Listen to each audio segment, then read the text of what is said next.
안녕하세요. 반투자 커뮤니티 주식부자 양성소 멘토를 맡고 있는 이빨톡톡입니다. 2020년 12월 26일 토요일날 이제 제작을 한 영상인데요. 오늘은 28일 월요일이에요. 자, 옵트론텍 105% 수익 인증해주신 회원분이 계셔서 자율주행 테마에 대한 이야기를 좀 해볼까 합니다. 그리고 CES 2021이 이제 또 시작이 될 텐데 이 부분에 대한 코멘트도 좀 정리를 해볼게요. 자, 자율주행 테마 순환매 흐름 체크, 모바일 업황 턴어라운드를 주민해보자. 그러니까 이게 무슨 말이냐면요. 지금 자율주행 테마로 엮여있는 섹터를 딱 정리를 해보면 ADAS 그리고 솔루션 서비스 관련된 기업들 그리고 반도체 파동이 다 이쪽에서는 한 번씩 나왔습니다. 반도체 쪽에서 대장은 유니크웨스트고요. 그리고 뭐 후발주들은 또 있는데, 그리고 솔루션 같은 경우랑 이제 서비스 쪽에서는 현대오토에버, 그리고 ADAS 쪽에서는 이제 모트렉스. 자, 이 흐름이 이제 옮겨가고 있는 쪽이 센서. 아직 모듈 쪽은 흐름이 안 나왔어요. 근데 이제 모듈 쪽이랑 센서 쪽을 보면 센서는 이제 자율주행 쪽에 좀 더 가깝다라고 볼 수가 있고요. 모듈 쪽은 이제 모바일 업황이랑도 관련이 돼 있어요. 근데 이제 모바일 업황이 개선이 되고 뭐하고 하면, 자, 이제 모듈 쪽에서 2차나 3차 파동이 진행이 될 수 있다. 저는 이렇게 보고 있습니다. 그러니까 모바일 업황이 턴어라운드 흐름이 지금 이제 슬슬 보여지는데, 4분기에서 내년 1분기에 실적이 좀 잘 나오고 뭐하고 하면 이쪽에서 좀 세게 이제 파동이 한번 진행이 될 수 있다. 그래서 우리는 이쪽 관련된 종목들 말고는 거의 다 이제 교체 포지션을 한두 개 냅두고 거의 다 팔아가는 그런 포지션에 대해서 코멘트를 드리고 있어요. 수익 인증해주신 회원분들 감사합니다. 이제 수익 축하드립니다. 자, 태평성대님이 이제 105% 수익 인증해주셨고요. 코멘트 보면 절반 매도 나머지 보유합니다. 수익 감사합니다. 라고 코멘트를 달아주셨고요. 신나는 바투님, 내 새끼는 금수저님, 태평성대님이 이제 105% 수익 인증을 해주셨어요. 자, 옵트론텍이라는 종목을 보면 제가 이제 자율주행 관련된 종목도 이제 수익 스토리 영상에서 초성 힌트를 많이 드렸죠. 수익 스토리 영상에서 초성 힌트를 드렸습니다. 자, 이렇게 이제 초성 힌트를 드렸던 걸로 기억이 나요. 어떤 종목에 대한 방송이었는지 제가 기억이 안 나는데 이렇게 드렸었고, 그때 이제 회원분들도 막 물어보고 하셨는데, 이런 흐름들을 이해를 하셔야 돼요. 자, 이게 지금 주가가 움직인 애들이 아까 이야기했던 것처럼 ADAS, 뭐 솔루션, 요쪽 카테고리였단 말이에요. 반도체. 그럼 지금 요 관련된 섹터, 이제 자율주행이라는 카테고리로 엮여있는 섹터 중에 못 움직인 애들은 어떤 건가? 그리고 못 움직인 애들이 보니까 센서 모듈이라는 거죠. 그럼 얘네들이 이제 후발주로 움직일 수가 있는데, 요 토마가 붙으면 강하게 움직일 가능성들이 높은데, 자, 요때 얘네가 같이 움직일지 같이 움직이지 않을지를 모르겠는 거예요. 그래서 이 흐름을 보는데 여기에서는 밸류가 어때요? 지금 뭐 매력적인 구간은 아니란 말이에요. 밸류가 부담 있는 구간이에요. 그러면 신규 편입은 안 나오고 요쪽에서 이제 신규 편입 포지션이 나오는 거죠. 그런 것들을 보면서 가치와 맞춰서 테마도 봐야 되는 거예요.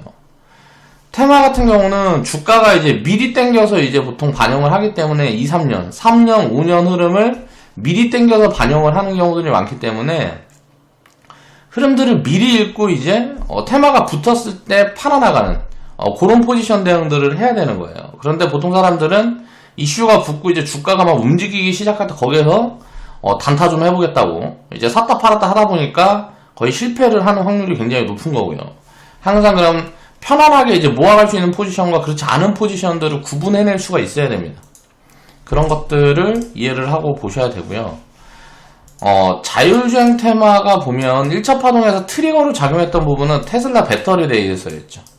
이때 머스크가 우리가 자율주행 요 기술을 뭐 상용화에 대한 뭐 요런 어쩐저쩐 얘기를 이제 하겠다. 한 달 후에. 근데 이제 아직까지 얘기가 없어요. 한 달 후에 하겠다. 뭐 이런 것들이 트리거를 작용하면서 주가가 먼저 움직였단 말이에요. 그때 시점을 보면 요 시점이 이제 1차 파동이었다라고 보면 될 것 같고요. 현대 오토에버 같은 경우는 다음에 또 움직였을 때 자율주행 테마를 움직인 게 아니고 로봇이란 카테고리로 또 엮였어요. 현대에서 투자를 한다 그랬나 뭐 어쨌나 그래갖고 LG랑 현대랑 뭐 관련된 이제 로봇 기업들이 한번 파동이 나올 때 이때 현대 오토에버가 여기에서 버블을 키웠다라고 저는 개인적으로 보고 있고요. 모트렉스나 모바일 어플라이언스 쪽은 그쪽 포트폴리오를 안 갖고 있다 보니까 움직였다가 지금 쉽게 조정 흐름이 이제 쉽게 상승 흐름들이 안 나온단 말이에요. 자, 1차 파동한다. 1차 파동이라고 제가 이제 정리를 했던 이유는 뭐예요? 이 다음에도 이제 이런 이슈는 계속 나올 거기 때문에 파동은 계속 진행이 될 텐데 요게 이제 지금 밸류를 보면 얘네들은 싸지 않다라는 거죠. 또 비싸다라는 거예요. 싸지 않은 거는 이제 사서 기다릴 수 있어요. 그런데 비싼 경우에서는 포지션이 안 나오기 때문에 제가 2차 파동에 관련된 기업들을 코멘트들을 드릴 때 센서하고 모듈을 코멘트를 드렸던 거란 말이에요. 자, 그 다음에 이제 흐름을 딱 보면 두 번째 파동에서 이제 트리거가 나왔던 것들은 애플카 이슈예요. 요게 나오면서 막 LG전자 상한가 가고 막 전장 기술에 대한 뭐 그런 것들이 또 부각이 되고 하고 했는데 그때 보면 자, 얘가 1차 파동의 대장이었는데 지금 2차 파동이라고 이야기를 하기는 애매한 거예요. 2차 파동이 진행됐다라고 얘기가 하기가 애매해요. 무슨 말이냐면 요 고점을 넘어가는 상승 파동이 나왔어야 되거든요. 같이 움직였어야 된다라는 거죠. 얘네가 움직이고 얘네는 그러니까 예를 들어서 두 번째 이제 트리거가 나왔을 때 얘네는 움직였는데 얘는 못 움직인단 말이에요. 이거는 파동이 전체적으로 입혀진 부분들이 아니기 때문에 2차 파동이라고 이야기를 하기가 어려운 거예요. 그러니까 한번 이제 어떤 테마라든가 섹터에서 파동이 만들어지면 전체가 다 움직이는지를 봐야 되는 거예요. 그러니까 이 전체가 다 움직이는지를 보는 이유는 뭐냐면 수급의 힘 이걸 체크하기 위함이에요. 근데 지금 보면 얘네는 못 움직이고 똑같은 이슈가 붙었는데 상대적으로 밸류 매력이 어느 정도 있거나 밸류 부담이 없는 쪽만 움직이고 밸류 부담 있는 애들은 못 움직였다. 그러면 유동성이 약한 거예요. 그러면 이 테마는 이제 지속되기가 어렵다는 거죠. 그러니까 뭐 투기 자금이 붙을 만큼 붙었다라고 보면 되는 거예요. 근데 이제 2차 파동이 여기서 같이 만약에 진행이 됐다. 옵트론데 이게 움직이면서 1차 때 상승이 나왔던 애들도 같이 움직였다 그러면 이 파동 흐름은 조금 더 이어질 가능성들이 높은 거죠. 이런 걸 이제 수급의 힘으로 볼 수가 있는 거예요. 그렇기 때문에 이런 흐름이 나오기 전에는 이런 트리거가 나오기 전에는 이 수급의 힘을 체크해 볼 수가 없는 거죠. 근데 이제 이런 흐름이 나온 다음에는 이런 흐름들을 체크해 볼 수가 있단 말이에요. 제가 이제 요런 것들 얘하고 뭐 라닉스라든가 뭐 IA인가? IA 이건 이제 반도체 쪽이었죠. 얘도 이제 뭐 100% 이상 뭐 수익 인증해 주신 분들도 계시고 한데 그 전에 이제 막 교체 사인들을 막 여기에서 많이 드렸던 이유들이 파동이 나온 다음에 이제 밸류 부담이 있는 구간이라서 무조건 비중을 줄여가야 되는 거예요. 그래서 비중을 줄여가고 이제 뭐 일부만 보유를 한다든가 그런 관점을 대응을 하고 왜? 두 번째 파동이 나왔을 때 같이 튈 수도 있기 때문에 일부는 비중을 남겨놓는 거죠. 다만 이제 수익을 좀 챙겨가는 관점에서 리밸런싱 포지션들을 위해서 밸류 부담 있는 쪽에서는 비중을 어느 정도 줄여서 리밸런싱을 보는 게 이제 수익률 측면에서 합리적인 포지션이라고 보는 거죠. 그러면 이거 보면 힘이 좀 빠졌다라는 거죠. 자, 이제 CES가 보면 이제 1월에서 1월인가 2월 1월에서 이제 뭐 1월에 이제 보통 진행이 되는데 이 이슈가 막 붙습니다. 이건 이제 IT 관련된 이제 뭐 4차 산업 관련된 이야기들이 굉장히 많이 나오는 학회 비슷한 거죠. 학회라고 그러면 뭐라 그래야 될까? 기업들에서 이제 자사 제품을 이제 IT 제품을 이제 홍보한다라든가 뭐 그런 부분들에 있는데 여기서 보면 밸류 부담이 있기 때문에 여기에 들어가는 카테고리가 뭐가 있을까요? 자율주행이 있을 것이고 뭐 인공지능이 있을 것이고 뭐 스마트 그리드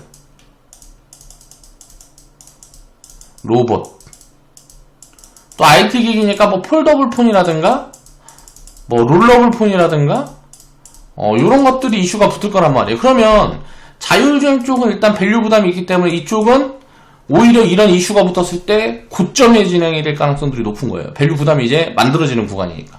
그러면 이쪽은 미리미리 줄여가는 거죠. 그 다음에 이제 부각이 될 수 있는 부분들이 뭐가 있을까를 보면 요런 것들을 보는 거예요. 밸류 부담이 있나 없나를. 그럼 로봇도 아직은 이제 적자가 많이 찍혀있고 뭐 밸류로 체크해보기가 애매해요. 그런 것들을 하나씩 줄여나가는 거예요. 그럼 지금 카테고리에서는 인공지능, 스마트 그리드, 폴더블, 롤러블, 이거는 이제 모바일로도 엮어볼 수가 있겠죠. 힌트를 이제 이렇게 잡아가는 거예요. 시그널도 이렇게 잡고 이제 대기 이슈가 있는 거잖아요. 내년 1월에 대기 이슈가 있는 거예요. 시장이 좀 지지부진하거나 뭐거나 하면 테마 흐름이 강하게 붙을 거고, 시장이 강하게 되면 테마 흐름은 어때요? 수급이 이제 펴지게 되니까 투기 자금도 여기저기 이제 분산이 되는 거죠. 그럼 테마 흐름이 강하게 안 붙어요. 근데 이제 시장이 좀 지지부진하게 되고 쉬어가는 구간이 오게 되면 이런 테마 흐름은 굉장히 강하게 붙을 수가 있는 거예요. 그럼 이쪽 카테고리에서는 지금 인공지능하고 스마트 그리드 그리고 모바일 관련된 이런 쪽에 어느 정도 비중을 할당하라는 게 유리하다라는 거죠. 우리는 이제 모바일 쪽에 포지션이 어느 정도 있고 스마트 그리드 쪽에도 포지션이 있는데 요거는 조금 늘려봐도 될 것 같아요. 밸류가 괜찮습니다. 밸류 매력이 있어요. 그래서 스마트 그리드 쪽은 좀 비중을 늘려보고 모바일 쪽은 지금 갖고 있는 비중들이 많이 있기 때문에 요거는 유지 대응을 하고, 인공지능은 살까 말까 고민 중에 있어요. 일부 갖고 있는 종목들이 거의 없기 때문에 아직 대장 흐름이라는 게 확실하게 보여지지가 않아서 그 부분들을 좀 체크를 하고 있는 거죠. 이렇게 포괄적으로 여러 가지를 보는데 항상 기준은 가치가 돼야 된다는 거죠. 싸지는 않아도 돼요. 미래에 대한 기대감이 있기 때문에 테마를 접근할 때는 싸지는 않아도 돼요. 그러니까 많이 저평가가 있지 않아도 돼요. 왜냐면 이 CES라든가 이런 이슈들, 이제 앞으로 이제 4차 산업에 관련된 이슈는 올해만이 아니고 내년이고 내후년이고 이제 계속 나올 거기 때문에 저평가는 아니지만 이제 비싸지는 않아야 된다는 거죠. 비싸지는 않은데 저평가가 아니라 그럼 적정 밸류 수준 정도 돼 있다 그러면 요거는 단기적으로든 중기적으로든 장기적으로든 어느 정도 일부 비중을 할당해서 배팅을 해볼 수 있다라는 거예요. 미래에 대한 성장 기대감이 굉장히 크게 입혀져 있기 때문에. 그러니까 이런 것들을 생각을 하면서 투자를 해야 된다는 거죠. 그러면 자율주행 테마는 두 번째 트리거가 나왔을 때 보니까 힘이 많이 약하구나. 그럼 얘네는 비중을 많이 줄여야 되겠다. 내가 그동안 갖고 있는 것 중에 뭐뭐 갖고 갈까? 라는 고민이 들어가야 되는 거죠. 그러면서 이제 후발주라든가 요쪽에서 이제 순환매 포지션만 나오는 거예요. 전체적으로 튀어 올라가는 순환매 포지션만 나오고 전체적으로 강세 흐름이 만들어지는 이런 흐름들은 확률이 작아지는 거죠. 자, 수급이 분배되고 있다는 거니까. 그런 것들을 이해를 하면서 우리가 투자를 해야 된다는 거죠. 옵트론텍이라는 기업을 보면 제가 추천드렸던 시점이 여기 지금 빨간 동그라미 그려진 이런 구간에서 이제 추천을 드렸어요. 요 밑에서는 이제 이렇게 폭락이 나오고 뭐 했을 때는 밸류 매력이 이제 더 있어 보이는 종목들이 많이 있기 때문에 이런 기업들은 살 시간이 없는 거고요. 이런 구간에서는 이제 테마가 붙으면 또 움직일 수 있고 이제 성장 흐름도 본격적으로 만들어지는 것들이 보여지기 때문에 이제 추천을 드린 거란 말이에요. 지금 이제 10,000원, 11,000원 구간대에서 보면 시가총액이 2,600억 정도 되니까 지금은 이제 뭐 그렇게 싸다라고 볼 수가 없어요. 그런데 우리가 편입을 했던 이제 뭐 5,000원에서 7,000원 구간대, 지금 이제 11,000원이니까 지금 구간에서 뭐 이제 한 30% 싸다, 50% 싸다, 요런 구간에서는 배팅을 해볼 수가 있는 거죠. 50% 싼 거는 상승 여력이 100% 이상 되는 거니까. 그러니까 5,000원 밑에 구간에서는 많이 쌌어요. 그러니까 그런 자리에서 이제 편하게 볼 수 있는 거고, 한 7,000원 구간대에서도 일단 업사이드 좀 나오고 버블 포지션 살짝만 엮이면 이제 100% 이상의 상승 여력은 나올 수 있는 거니까 편하게 담아갈 수가 있는 거죠. 또 아주 장기적인 포지션으로 놓고 보면, 자, 이쪽 센서 쪽은 굉장히 성장률이 높습니다. 지금 옵트론텍이 이제 본격적으로 사업 포트폴리오 갖고 있는 센서 쪽은 굉장히 성장률이 높고 우리나라에서 옵트론텍만한 기업이 거의 없어요. 그래서 이 기업은 이제 장기적으로 갖고 가기 굉장히 좋은 기업이에요. 2015년, 16년, 17년, 18년도를 보면 자, 1,300억에서 뭐 1,500억, 1,400억, 1,000억대 중반대, 초중반대에서 거의 매출이고 이익이고 왔다 갔다 한단 말이에요. 그러면 이걸 그대로 놓고 보면 2015년부터 2018년도까지는 이게 합리적이죠. 주가가 그 자리에서 박스권이 합리적이란 말이에요. 이익이라든가 매출이 늘어나고 이런 흐름들이 안 나오니까. 근데 보세요. 2019년도부터는 1,300억, 1,500억 벌던 회사가 1,500억 매출 내던 회사에서 2,300억으로 매출이 들어요. 그럼 2019년도 이미 튀었어야 되는 거예요. 근데 왜 못 튀었을까? 이때 당시에 이제 노이즈라든가 이런 것들이 입혀진 거죠. 뭐 2018년도에 미중 무역 분쟁, 2019년도에 일본 수출 규제 코로나라는 노이즈 요인들이 계속 입혀지면서 이건 뭐예요? 왜곡 포지션이 나오는 거예요. 자, 여기 초록색 네모 구간이 여기 2015년부터 16년, 18년까지 여기까지가 이 네모 구간이라 치면 여기서부터는 튀어야 되는 구간인데 여기에서 왜곡 포지션이 나온 거죠. 이런 데가 굉장히 좋은 투자 포지션이 되는 거예요. 1년을 보유했다, 2년을 보유했다가 중요한 게 아니고 이런 흐름들을 이해를 해야 되는 거예요. 그러면 결국은 이때 못 움직인 게 따라서 움직이게 되는 거예요. 그리고 나서는 어때요? 2019년도부터 2020년도까지 지금 추정치 잡혀 있는 걸 보면 자, 매출은 이제 지속 성장 흐름들이 나오잖아요. 2020년도에는 코로나 때문에 투자가 좀 줄어갖고 이제 잠깐 이제 눌리는 구간에 나오는 거고 그 다음엔 어때요? 지속 성장 흐름이 보이잖아요. 이러다가 이게 뭐 매출이 3천억, 5천억, 뭐 이익이 300억, 500억 찍혀버리면 요거는 빵 튀는 거란 말이에요. 2만원, 3만원, 5만원까지 튀는 거라고. 이제 그런 흐름들을 보면서 투자를 해가는 거예요. 주식 투자를 할 때는 자, 숫자를 체크할 때 그냥 단순하게 보면 된단 말이에요. 얘네가 지금 성장을 지속하고 있냐, 지금 비싸냐 싸냐. 자, 이익이 보니까 150억 200억 벌면 대충 1500억에서 2000억 나온다. 자, 여기서 확장성이 있고 성장성이 있어. 그럼 나중에는 뭐 이제 300억 500억 벌겠네. 그러면 1500억 밑에서는 시총이 1500억 밑에서는 많이 싸네. 그러니까 7000억 밑에서부터는 언제든지 편입자리가 나오는 거란 말이에요.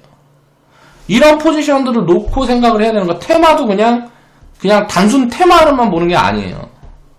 주식 투자를 할 때 항상 가치를 기준해 놓고 테마 흐름을 엮어가는 거예요. 나중에 이런 이슈들이 나오겠구나. 나오면 부각받을 수 있겠네. 그러면 그 부각을 받았을 때는 어때요? 비중을 줄여가는 거죠. 자, 우리 회원분들 보면 어때요? 자, 100% 수익구간 오니까 비중 줄여서 보유하잖아요. 그냥 편하게 보유하면 되는 거예요. 원금 빼놨으니까. 그리고 나중에 이 기업이 이제 뭐 3만원 가든 5만원 가든 10배가 가든 5배가 가든 이제 그 다음에 수익은 이제 알아서 취해가는 거고. 이익이 크게 안 좋아지기도 어려운 사업 구조에 있단 말이에요. 이 기업의 이제 개별 내용들을 들여다보면. 근데 이제 모트렉스라는 기업은 어떨까요? 요런 게 아예 없어요. 요런 게 아직 보여지지 않아요. 성장 흐름이 보여지지 않아요. 그러면 언제든지 푹 꺼지는 구간들이 나올 수 있죠. 그럼 그럴 때는 어때요? 또 이제 미래에 자율주행 이런 이슈들이 계속 붙을 수 있기 때문에 담아갈 수 있는 거예요. 푹 꺼지는 구간에 나오면. 일단 뭐 예를 들어서 매출이 이렇게 유지되고 있는 구간들이 나오면 그 구간에서 이제 많이 빠질 때마다 사서 올라오면 때리고 이런 트레이딩 포지션들이 가능해요.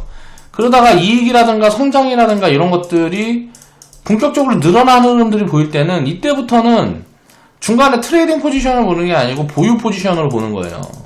다만 분할 매도 관점으로 가는 거죠. 이때는 뭐 샀다 팔았다 해도 되는 거고. 그러니까 이런 트레이딩 포지션과 보유 포지션을 구분을 할 수가 있어야 되고요. 이런 이제 기본적인 재무제표는 이제 보면서 방향성을 보는 게 중요해요. 우리들이 생각을 해볼 때 실적을 볼 때 적정 가치가 이게 얼마다라는 걸 계산을 하긴 하지만 적정이란 가치를 이제 계산을 합니다. 계산을 하긴 하지만 이 방향성이라는 게 더 중요한 거예요. 방향성에서 비싸지 않으면 언제든지 사서 기다리면 되는 거예요. 비싸지 않은 포지션만 기다려서 사서 파는 거는 알아서 하는 거예요, 자기가. 거기에 대한 것도 이제 전략적인 포지션을 섞어갈 수가 있고, 여러 가지 이제, 투자를 해나가는 과정들은, 스스로 고민들을 해봐야 되는 거죠. 자, 그래서 이제 자율주행 테마 같은 경우는, 이제 순환매 흐름을 보면 힘이 약해졌잖아요.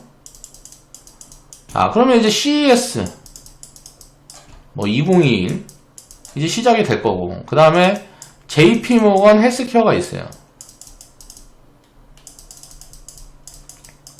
이게 이제 1월에 있는 이슈란 말이에요. 테마 흐름들을 볼 때는 미리미리 이런 흐름들을 보고 가는 거예요. 그럼 이거 1월에 이런 이슈가 있으면 이거 원래 언제 담아야 될까요? 주가는 이제 6개월 선행을 하기 때문에 보통 이제 볼 때 7월에서 9월 달에 요 정도에 이제 보는 게 합리적이에요. 이런 포지션을. 그래가지고 1월 달에 이슈가 붙으면 때리는 거예요. 이제 밸류가 좀 부족한 애들은 그런 관점으로 이제 계절성으로 접근을 해갈 수가 있고, 지금 이제 우리 섹터 내 포트폴리오를 가지고 생각을 하는 거죠. 우리는 지금 바이오 비중을 더 많이 늘려가고 있는 이유는 뭐냐면 포트폴리오 때문에요. 포트폴리오. 회원분들한테 말씀을 드렸잖아요. 이제 작년에 이제 좀 채워놨던 부분들을 올해 초에 거의 다 줄여버렸어요. 왜냐면 이 리밸런싱 포지션 때문에 그래요. 바이오는 밸류 체크가 되는 기업들이 아니기 때문에 언제 어느 이제 시장 변동성에 따라서 크게 반영을 한단 말이에요. 시장이 올라가면 세게 튀는 거고 이제 빠지게 되면 세게 빠지는 거고, 그렇기 때문에 이런 걸 조절을 하기 위해서 1월에서 6월까지는 굉장히 매도 포지션을 강하게 봤던 거예요. 왜? 지금 하반기에 다시 담아가는 포지션들을 보려고. 근데 이제 하반기에 이제 많이 눌리는 포지션들이 안 나와서 헬스케어 비중은 우리는 7%를 갖고 있다 보니까 이번에 지금 한 20%, 15%, 20%까지 늘리는 포지션들을 담아가다 보니까 이거 살 시간이 없는 거예요. 그러니까 내가 만약에 헬스케어 비중이 많다 그러면 IT 비중을 늘려야 되겠죠. 우리는 IT 비중이 지금 많으니까 IT 비중을 지금 40%, 50% 갖고 있으니까 헬스케어 비중을 늘려야 되니까 이쪽보다는 이쪽에 포트폴리오 관점에서 더 비중을 두고 있는 거죠. 이런 것들에 대한 이해를 해야 되는 거예요. 그래서 그런 부분들을 이제 설명을 드린 거고, 그럼 CES라는 거는 뭐 가전박람회라 그래야 되나? 이거 뭐라 그래야 되나? 이건 이제 매년 이제 하는데 이게 박람회 같은 뭐 그런 거란 말이에요. 자기네 제품 이제 홍보하고 뭐하고 하는 건데 요게 좀 규모가 굉장히 커지면서 사람들의 4차 산업에 대한 기대감도 붙고 하면서 관심이 이제 많이 몰려있다 보니까 요런 시점이 올 때 항상 테마 흐름들이 진행이 된다. 매년 1월에 이제 이런 것들이 진행이 된다라는 거죠. 그래서 이럴 때마다 IT 기업들 중에 기술 기업들이 이제 부각이 된단 말이에요. 근데 기술을 갖고 있는 기업들은 이제 투자를 계속 해나가고 있는 구간이기 때문에 단순하게 밸류로만 보기는 굉장히 어렵죠. 그럼 이쪽에 있는 카테고리를 이제 계속 엮어보면 돼요. 2017년도, 2018년도에는 여기에서 이제 부각이 많이 됐던 게 이제 뭐 5G 쪽이 이제 좀 부각이 많이 됐고요. 그 다음에 2019년도부터 자율주행 쪽이 좀 부각이 되기 시작했어요. 자, 이것도 다 이제 맞춰가는 거란 말이에요. 기업들의 투자 흐름도. 자, 5G 인프라 먼저 깔고, 인프라 어느 정도 깔리는 흐름들이 진행이 되니까, 야, 이건 미래를 위해서 이쪽에 투자를 하자. 그 다음에 이제 뭐, 인공지능이라든가, 스마트 그리드, 스마트 팩토리는 이제 로봇이고, 그리드. 그리고 뭐, 로봇. 그리고 무슨 뭐, 등등등 해서 4차산 뭐, 드론.